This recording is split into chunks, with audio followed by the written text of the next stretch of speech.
All right, good day and welcome, a warm welcome. This is Henrik Palmgren, and as you know, you are listening to Red Eyes Radio. If you are a regular listener, you will know that we have brought up the idea about the bicameral mind many times on this program. You've heard it probably in passing by other guests and researchers, and you've probably heard the name Julian Jaynes as well. Well, we've invited Marcel Kuijsten on the program today, who is the founder and executive director of the Julian Jaynes Society. Their website is simply julianjaynes.org, where you can go to find out more information, not only about Julian, but also about the society itself, the books and the material that they offer in regards to Julian Jaynes' research and work. As you might know, he passed away back in 1997, November 21st to be exact, when he suffered from a fatal stroke. We're going to talk a little bit more about Julian Jaynes later. We're obviously going to break down, as it were, the theory of the breakdown of the bicameral mind. But we're also going to talk about the book that Marcel has written, entitled Reflections on the Dawn of Consciousness, Julian Jaynes' Bicameral Mind Theory Revisited. So that's going to be really interesting to talk about that as well. So we have much to go through here. I also want to obviously mention Marcel's own website. That is simply marcelkuijsten.com. Marcel can correct me later if I pronounce that correctly or not, but the correct spelling in any regard is Marcel, as it sounds, and then Kuijsten.com, marcelkuijsten.com. So with that, welcome to Red Eyes Radio, Marcel. It's fantastic to have you aboard today. Thank you for coming on the program. Thank you for having me. Before we go into Julian Jaynes and talk a little bit about him and his main theory and present this idea to our listeners, why don't you just mention a little bit about yourself, your background, and also, I guess, kind of when you got involved in the work of Julian Jaynes, Marcel? Well, my background was in psychology, and I was working towards going to a doctoral program in neuroscience, and along the way had decided not to go into academia.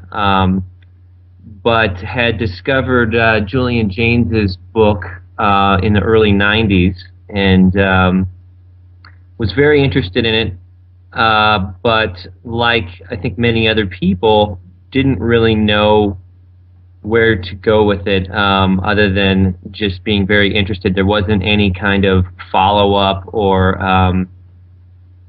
organization at the time that one could get involved with. So I just had this interest in the back of my mind for a number of years, and I ended up writing a short essay about the theory for a psychology class, and I had ended up posting it online as the internet was just kind of getting underway. And I was amazed to receive a real big response from people all over the world. And it was really quite surprising. And there was a lot of people all around the world that were very interested in Jaynes' ideas, but didn't have anyone else to discuss them with. Yeah. So that's kind of how everything got started, and it just kept growing and growing and growing from there over the years.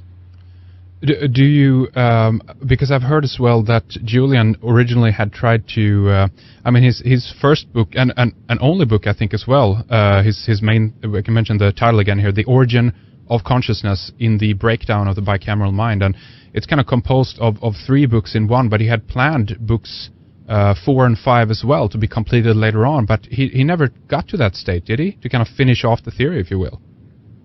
No, the follow-up book that he had planned was never published, and we spent quite a bit of time trying to locate those writings. And recently, we've kind of come to the point where we've feel pretty comfortable that there wasn't a complete second book ever written, although there are several chapters, and we've located those chapters, but they're not available yet, and the person that is in possession of them isn't ready to make them available. But we are working on obtaining those in the future and hopefully getting those published. But he never did finish the complete second book. There's some chapters on dreams and pre-literate societies and some things like that. But yeah, he never finished the complete second book.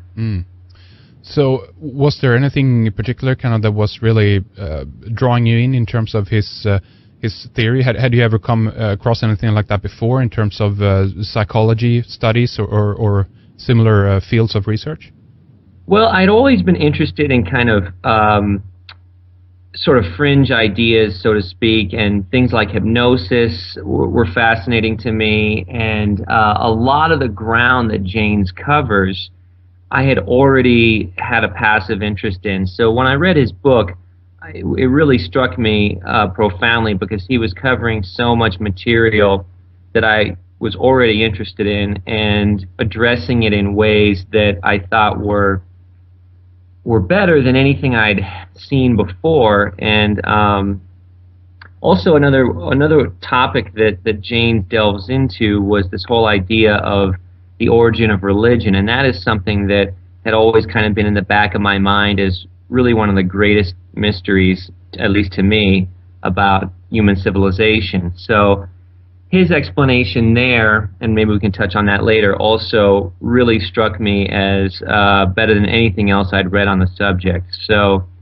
it had a big impact on me, and I'd already done a lot of reading at that time, but I felt Jaynes was really providing better explanations for a lot of these sort of mysterious phenomena in human psychology and sociology than anything I'd come across. So why don't we talk a little bit about Julian then, and then we can dive into kind of the main theory, and maybe you can give our listeners a kind of an overview of what the theory is pretty much, and maybe even talk about the term itself, what that means, bicameral. It's dual chambers. That's the way kind of I interpret that. But let us know about that, Marcel, and what you think the main theory is composed of, so to speak, for our listeners. Well, Julian Jaynes, he taught at Princeton University for more than 30 years in the psychology department, and from a very early age, he was very interested in the origin of consciousness, and specifically defining that as introspectable mind space. So that which is introspectable, and I think the definition of consciousness, which we'll get into, is something that is one of the problems today in psychology, is that the term is used so differently by different theorists. So you have people debating consciousness, but they're defining it in very different ways. Yeah.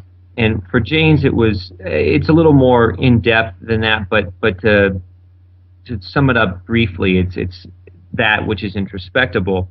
And so he had this problem in the back of his mind for many years, and was mulling it over, and originally looking at the animal kingdom and doing experiments and associating consciousness with learning and things like that, but then later realized as his thinking progressed that it had to be based on language, and specifically metaphorical language. So that would then follow that only humans have this type of consciousness that Jaynes is talking about, where one can introspect, see one's life on a timeline, reflecting on the past, planning for the future, and having this interior dialogue going on in one's mind.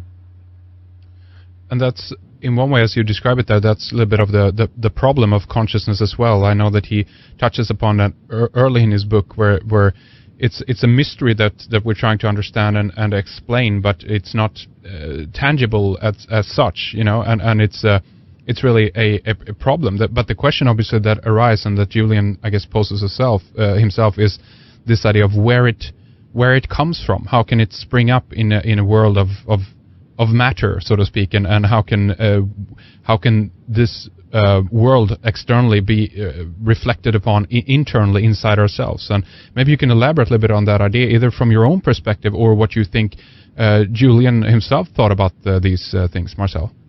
Sure. And So we'll just talk a little bit about then what consciousness was for Jaynes, because I think it's critical to understanding the rest of his theory. Because if someone comes at Jaynes's theory and hasn't really understood his definition of consciousness, they often will reject it or have trouble with it because they're thinking of consciousness as something else. So first of all, like I'd mentioned, for Jaynes, consciousness is built up from metaphorical language. It's not a biological trait or evolutionarily based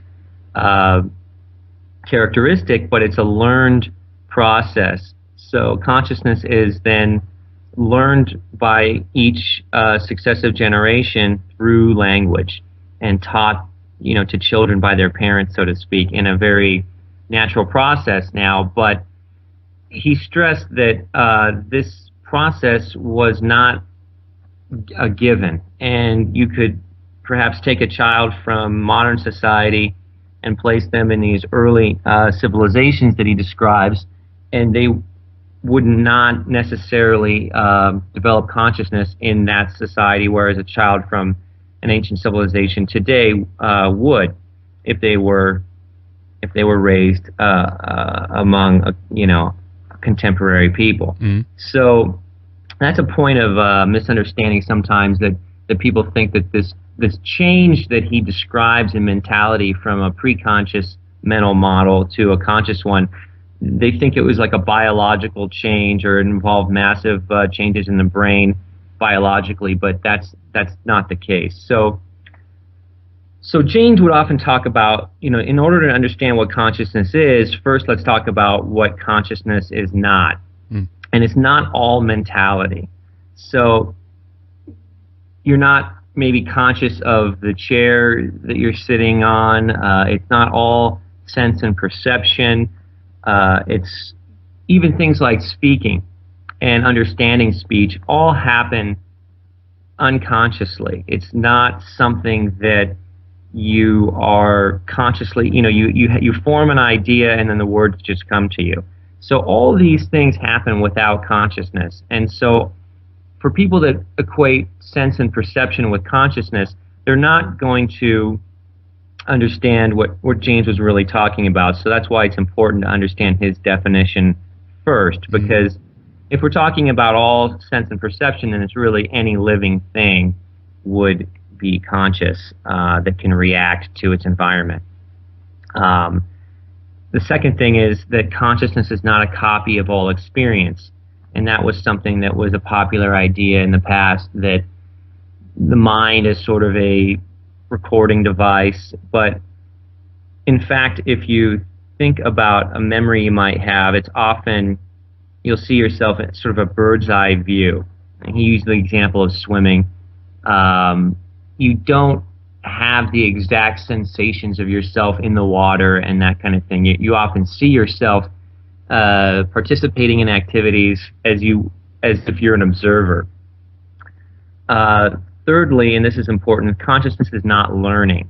And a lot of learning takes place without consciousness being necessary at all. And use examples such as Pavlovian conditioning, operant conditioning.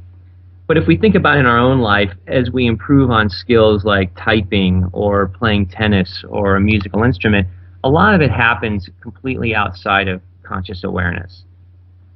And so now, we're getting kind of down to understanding that you can have a civilization that is intelligent, has basic language, can learn and think, but yet not have consciousness. And so the fourth thing, which is a little harder to understand, is that it's sometimes consciousness is involved in thinking and reasoning, but it's really not necessary for it.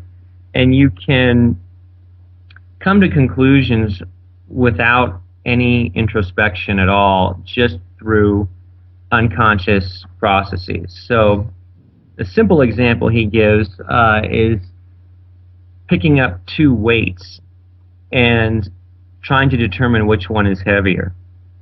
Well, the solution or the judgment in that will come to you instantly, and it's not something that you can have any insight into. And so it's a simple example, but even more complex ideas come to us quite automatically. Another example he has, I think, in the book is, if you're looking at a series of figures, for example, a circle, a triangle, and then you're asked to say, well, what's the next figure in the series? You just know it instantly. It's not something that you deliberate on. And even scientists will often describe how they'll be working on a difficult problem, and then after a period of incubation where they maybe sleep on the problem, and then the next day they're just taking a walk and they're not even thinking about it at all, suddenly the solution will come to them. So in this way, problem solving and thinking and reasoning can happen without consciousness. Although in the case of the scientist, consciousness was used to set up the problem, the solution came without consciousness. So it's important to understand these concepts when you then talk about ancient civilizations not having consciousness, because there's this misconception that Jaynes was describing sort of these zombie-like people. But that's really not the case. They were social, they had language, they were intelligent, but all that was lacking was this ability to introspect. And in fact, you might think of your own life sometimes in the morning, driving somewhere and arriving at your destination and not having any real awareness of the act of driving or the trip that you took. If maybe your mind is focused on some issue in your life that's troubling you, or maybe a phone conversation going on. So you can accomplish a great deal without consciousness being involved. So, and is it? Would you say that consciousness has been how can I put this, refined, or even in one way created by our ability to form languages, by writing and by speaking? We're also changing the consciousness, or is it something that came before this time? Because just as you mentioned, Marcel, ancient civilizations and ancient people had different writing system and such, but they might not have had the same level of consciousness that we have today. Is that right? Right. So that gets into, well, if consciousness is not all these things, then what is it, and how is it? How does it come about? And it's a little more of a technical explanation and probably easier to read in his book. But in a nutshell, what he's talking about is this idea that through metaphor, we create this metaphorical inner space that doesn't actually have a location. We think about it as being located in our head, and of course it is based on brain activity, but it doesn't have an actual physical location. He talked about it as like an operator, like mathematics. So everything in consciousness is based on describing mental events that are based on metaphors of things you do behaviorally. So if you see, it's talking about seeing something in your mind, it builds up these associations of a space of consciousness, but it's all based first in physical behavior. So you can have simple language without probably having this ability to introspect, but it's through complex metaphorical language that we then develop this ability to think about time, and there's a lot of discussion by other scholars that Jaynes had read that, for example, the ancient Greeks, they didn't really have this concept of history at all until a certain point. And so this is one of the aspects of consciousness, is seeing time as spatialized out in front of us and going back behind us. So this all happens through metaphor and creates what he called this analogue eye narratizing in a mind space. And when you introspect, you're constantly telling yourself some type of story. And so that's what he called this process of narratization, was one of the aspects of consciousness. Also excerption, where you take certain excerpts of a thing and then that represents the thing itself.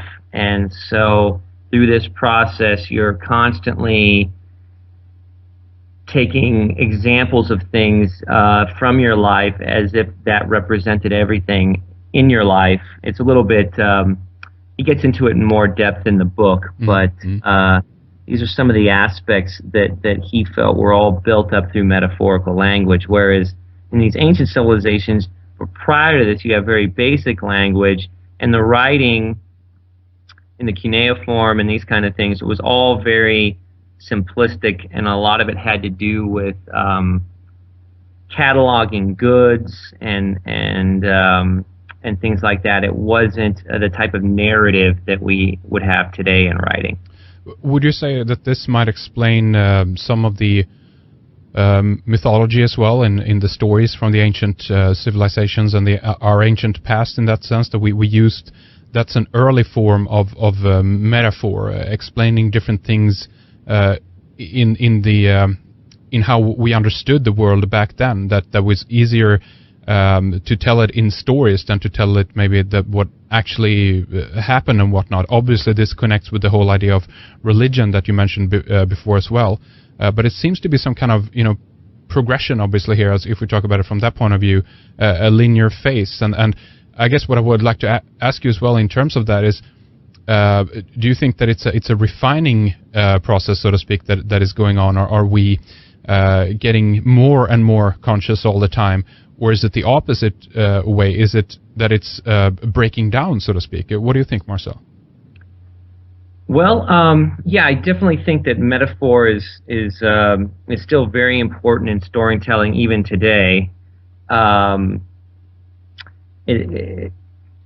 far as the second question, I think through even the Middle Ages, you could argue that consciousness has been increasing to this point, where if you contrast thinking, even in, say, the 12th century, we see major differences when looking at modern society, and a lot of it has to do with the proliferation of writing and reading and these types of things. What's going to happen next, I think, is an interesting question, and I've heard some people argue that as technology increases and is doing more and more of our thinking for us, you could actually see this conscious type of thinking start to diminish, at least for certain people. I think that's another thing that Jaynes kind of shied away from, but I think you can have different levels of consciousness in different individuals and in different cultures, and it all depends on what is happening in that culture. So the future of consciousness, I guess I would just say, is anything but certain, and it could really go either way. Right. If we go back a little bit more and talk about animals and their form of consciousness, if then there even is a consciousness there.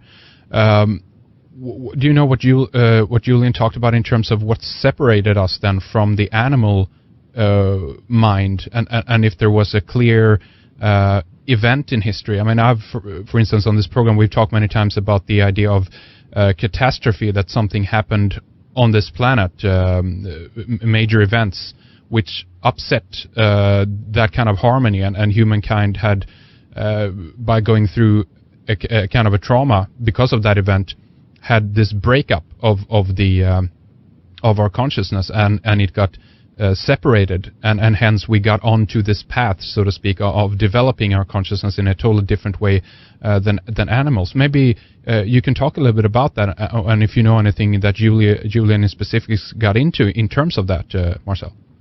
Well, sure, and I think this would probably be a good point to also introduce his ideas on, if consciousness was a relatively recent development based on metaphorical language, well then what happened, mentally prior to that? And as far as animals, he was a strict behaviorist in that sense, that animals can be intelligent, can learn complex tasks, but they don't have this ability to introspect, because you would need language for that. And in a sense, you can even think about, well, what would my thoughts consist of if I had no language as a vehicle to tie them to? Right. So you can have impulses, and you can have maybe some proto-conscious thought, or drives and things like that. But to have any type of higher thought, language would need to be the vehicle for that. So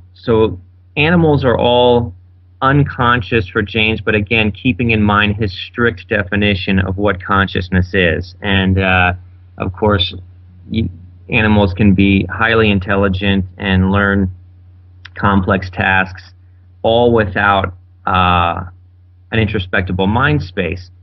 And so prior to the development of consciousness, which he puts at about 3,500 years ago, which is a very controversial aspect of the theory, because a lot of mainstream theorists would put the date much further back, say, depending on how they define consciousness, again, anywhere from 1 million years to, say, 50,000 years ago, with the emergence of cave art and things like that. Yes. But again, Jaynes argues that art can be produced non-consciously, and in fact, there was some recent research by a British psychologist, Nicholas Humphrey, on an autistic child named Nadia, who had no language when she was 3 or 4, I think, and produced art that was very similar to the kind of things you'd see in cave art. And then later, as she began to acquire language, that ability diminished. But that case presents a problem for people who have traditionally argued that cave art was this hallmark of the modern mind, when if you can have a 3-year-old, non-linguistic child producing similar things. So prior to consciousness, then, Jaynes felt that we had this previous mental model. He called it the bicameral mind. And what that refers to is simply the brain's 2 hemispheres, so it's sort of a 2-chambered mind. Yes. And what he felt was that as language evolved, say, over the last 50 to 100,000 years, along with language, he also felt auditory hallucinations evolved along with our development of language, and that auditory hallucinations actually served as a form of social cohesion, the way pheromones might operate in a beehive, and that the direction of the chief or the leader of the group would then be repeated through what we today would call an auditory hallucination in a person's mind, because keep in mind they have no ability to introspect, but this voice would help keep them, say, focused on a task. And the other purpose it served was, Jaynes felt that the brain's hemispheres were less integrated at this time than they are today. And so you'd have a great deal of experience stored up in the right hemisphere, and the brain used language as the code to transmit that experience to the left hemisphere when a person was in some type of situation where a decision was required. So it's a lot to kind of take in all at once, but the evidence he then provides for this is very compelling. And some of that evidence, for example, is looking back at the oldest texts, for example, the Iliad, the older parts of the Iliad, and the older books of the Bible. You see this type of thing happening where the characters in the Iliad, when a choice needs to be made, they don't reflect on it, but they hear the voice of a god. And this is how they're interpreting what we today would talk about as auditory hallucinations. For them, it was experienced as external, and it was interpreted as the voice of the chief, king, and eventually the gods. And this is why in these ancient civilizations you often see these practices of burying the dead as if they're still alive, because they're still hearing their voice, and so in some sense they were still interacting with them. Now, as far as the catastrophe, you know, that comes into Jaynes's theory as one of the triggers for why this whole process broke down. And around the Mediterranean, you had these bicameral civilizations that were perhaps beginning this transition to consciousness through the development of the metaphorical language and writing that we discussed previously. And one of the catalysts, though, may have been this Thera explosion, where there was a major volcano explosion, and it created a massive tsunami on a scale that we haven't seen in modern times. But the recent tsunami in Indonesia could kind of give us some feel for what it might have been like. But it was a devastating tsunami for all these Mediterranean civilizations, and it's very well documented now that this occurred, and this could have caused some massive migrations and different societies then being interspersed and mingling, and they have different systems of gods, and so the whole bicameral hierarchical system would then start to break down. And this may have been one of the catalysts for developing consciousness in the Mediterranean, but we have to keep in mind the transition took place in other parts of the world as well, and at other times. See, that's very interesting, because that means that it might be another, you know, trigger, so to speak, behind it as well. Because if we look at it at the point of view that you know, there's this overarching theory that, for instance, even language and scripture and you know, the ability to begin making pots and tools and things like this popped up in different regions around the world approximately around the same time, and not just restricted to one area. Okay, there's a major development in Mesopotamia, obviously, at a certain point in history, but what do you think that is then? Is that a phenomena of what we call the 100th monkey, in that sense, that it's beginning to take place in a smaller population of the human species, and an effect of that is that other people around the world, other human beings around the world, can begin to learn the same things? Or do you or do Jaynes describe that in another way, maybe? Well, I think the transition, you know, it was maybe for Jaynes, it was transmitted through trade, migration, and then, for example, in South America, it looks like the transition happened hundreds of years later. So, but I think each culture will progress along this same path eventually as their language gets more complex, even if they're in isolation. Although, of course, we still have some cultures today that are very isolated and still living essentially as societies did 10 or 20, thousand years ago, and Right. until recently, it was thought that there was none left. But I think there's been some recent discoveries of some very small societies in the Indian Ocean on some islands, the Andaman Islands, and these societies may still be the last remnants of a, say, semi-bicameral group, although they haven't been studied, so we really don't know.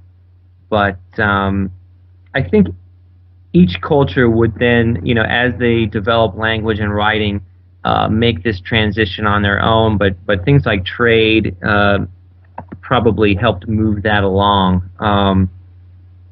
In the book, for example, like Jaynes didn't know Chinese, and he could not really look at this transition in China. But another scholar, Dr. Michael Carr, was very interested in Jaynes's theory, and he was an expert on Chinese linguistics and history, and he has documented the same transition taking place in China around the same time as Jaynes describes in Egypt and Mesopotamia. How about that? That's fascinating. And how would we explain certain things then in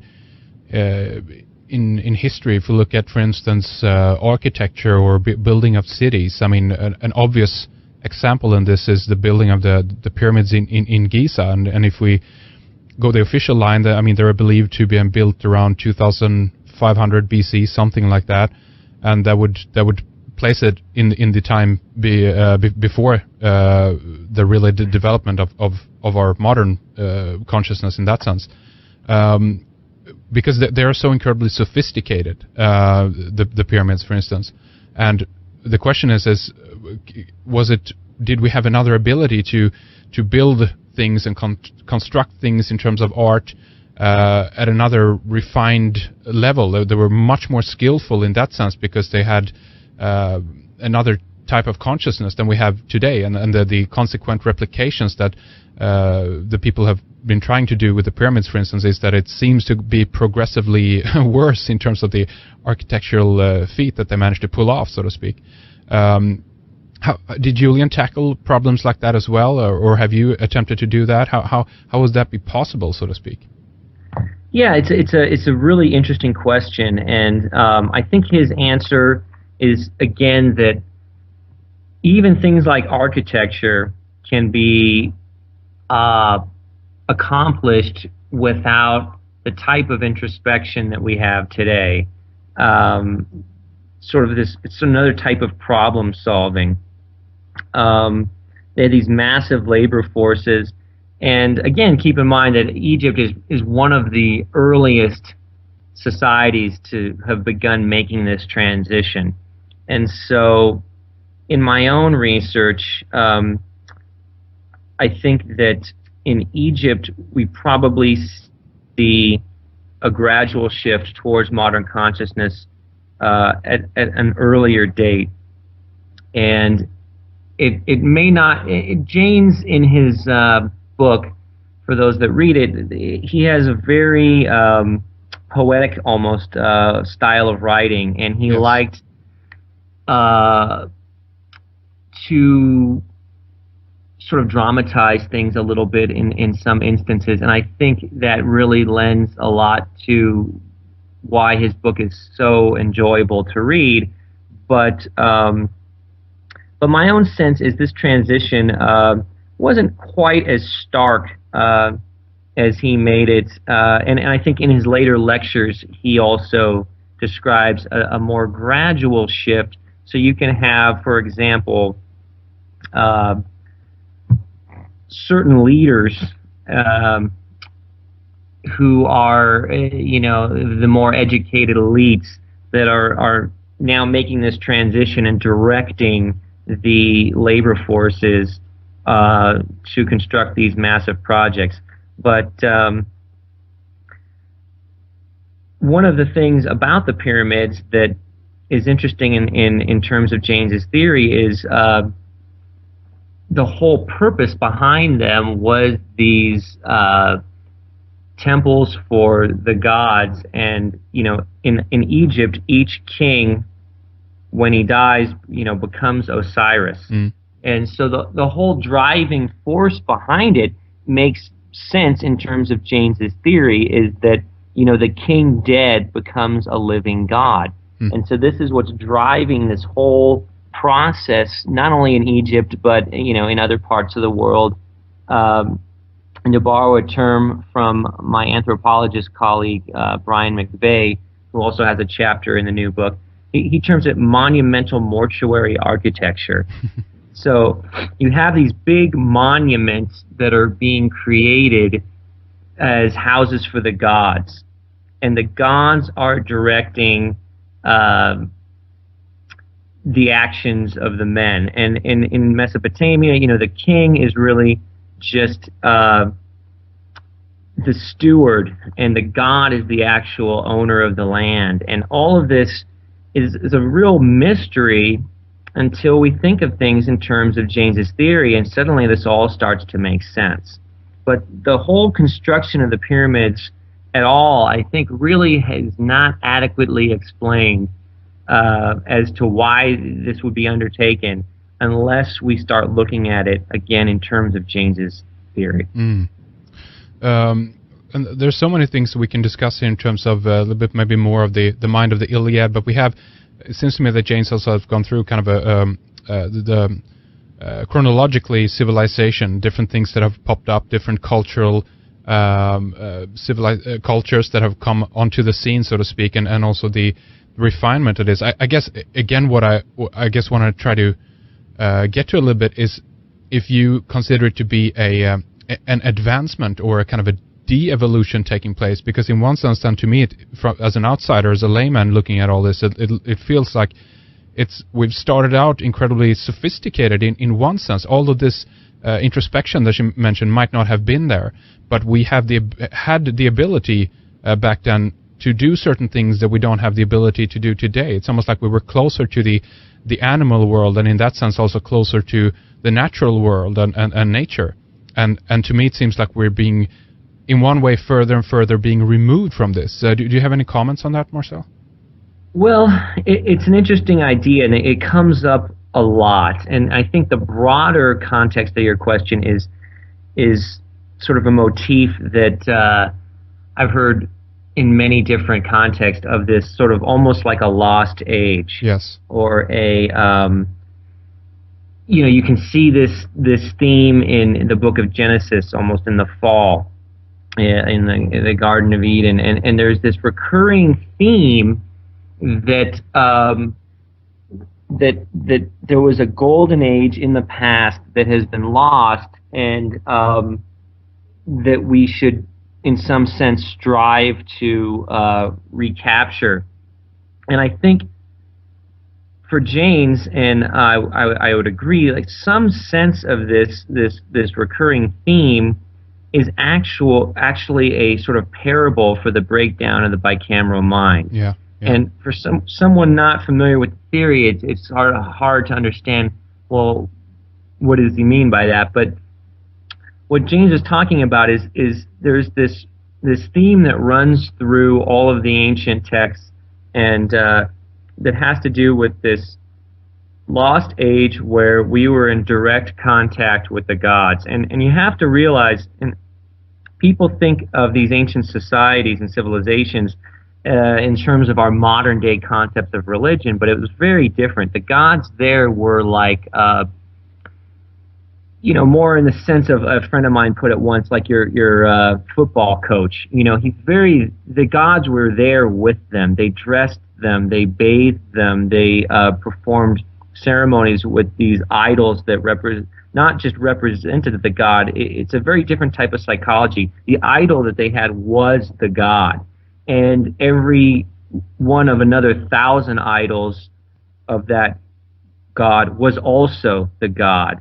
It was not a representation the way we think of things today as, well, it's a symbol that represents the god. For them, this idol was actually the god, and it was issuing direct commands. And so this was something that was it was the way things operated for thousands of years. So as this process changed, there was a great deal of anguish and despair, and it's just like if a friend of yours suddenly stops talking to you, the natural inclination is to feel like, well, what did I do wrong? Well, why is this person upset with me? And so you see in these ancient stories this idea of why are the gods angry with us? Why have they abandoned us? Right. And the brain was, the same brain was being used in a different way. Introspection was taking place. The areas of the right temporal lobe, and we can get into the neurology of this later, that were responsible for the auditory hallucinations were being suppressed. And so you see this whole sense of a fall from grace, and the gods have abandoned us. And I think a lot of what we have today in modern society about this loss that took place may have more to do with this whole transition that Jaynes was talking about, because I think objectively, if we look at it, modern consciousness has allowed this sort of cognitive explosion and all of modern technology and in these kind of things. So I don't know that I'm convinced that we've really lost as much as is sometimes alluded to in contrasting with what we've gained. Although I think, there's always some sense of a trade-off. But so one thing I do want to talk with you later about as well is the idea of the potential return to that state as well. Then, in that sense, if we indeed have been split up in these brain halves, so to speak, if there might be an important function to bring them together again, to get them back to communicate, or you split them up depending on how we look at it. But what I want to do now in the last couple of minutes here we have in the first segment, Marcel, is to talk a little bit more specifically about your book, Reflections on the Dawn of Consciousness, Julian Jaynes' Bicameral Mind Theory, Revisited, as it's called, and if there's any major disagreements that you might have with Jaynes' work, or if there's big differences, or if you simply have tried to maybe clarify some things. Tell us about the book and about that, Marcel. Sure. Well, it all came about, it's sort of a long story, but I had been offered the opportunity to write a book, and I quickly realized that it was going to be a pretty long process, and there was other colleagues I had that were also very interested in Jaynes, and I thought it might be nice to do an edited book where we have different professors all contributing chapters from their respective disciplines, all on Jaynes' theory. So it looks at the new evidence for Jaynes' theory from a variety of perspectives: psychiatry, psychology, anthropology, linguistics, and there's also a biography of Jaynes. And really what it does is it looks at all the new evidence over the past 30 years since Jaynes first published his book, for or against the theory, and kind of gets into, like I mentioned previously, the evidence from ancient China, and other essays of, kind of updating the current thinking on the importance of language for consciousness, and these types of things. And also another important area is more recent research on the actual neurological model that Jaynes had proposed 30 years ago. And this really actually was the catalyst for it, where I had been very interested in Jaynes and kind of, continuing at a steady pace of trying to do research on it. But it was the new brain scans that came out through MRI technology in around 1999 that first showed that Jaynes' neurological model was in fact correct, and that in a hallucinating patient you see activation while the auditory hallucination is taking place in the right temporal lobe, just as Jaynes had predicted, and then that would be transferred across to the left hemisphere through the corpus callosum or anterior commissures, and then perceived in the left temporal lobe. So this really reignited interest in Jaynes's theory, because it turned out that these predictions that he'd made were in fact correct. And that was kind of what prompted me to start the book project and start looking at other areas of new evidence. So there's not a lot that we take issue with. It's more refinements and new evidence and just discussion of the theory. And kind of updating it, as you say, to current scientific discoveries that have consequently been made, I guess, as well then, right? Right. And the brain imaging technology is really exploding, and just over the last 10 years, since 1999, there's been study after study, again, confirming this idea of a bicameral interaction, a right and left temporal lobe interaction in people with schizophrenia today while they're hallucinating. So it really provides a lot of new evidence that for the model that Jaynes was talking about, that's really irrefutable. A lot of these things about ancient civilizations we'll be debating for the next 100 years, because until we can really go back, it's going to be very difficult to prove things conclusively one way or the other. Sure. But with the neurological studies, I think you can come to some much more solid conclusions. So what I'd like to do then is actually take a little break here. Before we do that, though, I want to give out the websites again, obviously, and obviously encourage also our listeners to get copies of the books that we're talking about here. Obviously from Julian Jaynes himself, the book, The Origin of Consciousness and the Breakdown of the Bicameral Mind. It's a fascinating read. I've just begun to dive into it and skim through it. I got a copy about a month ago, and I haven't gone through the whole book yet.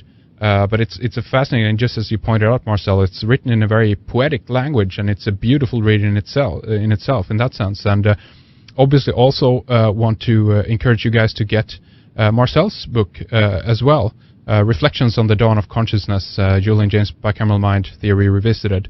We're going to have those linked up on redicecreations.com as well. But why don't you give out your URLs to your respective websites again, Marcel, for people who want to dive into it further, get a copy of the book, and just get more involved in the research and the work that you guys are doing over there. Sure. It's the Julian Jaynes Society, and it's julianjaynes.org, and that's JulianJaynes.org, and I think there you can pretty much find everything you need, and there's links to the book as well, and where you can order the book. My personal website, there's not much information there, but it's just marcelkuijsten.com. It's MarcelKuijsten.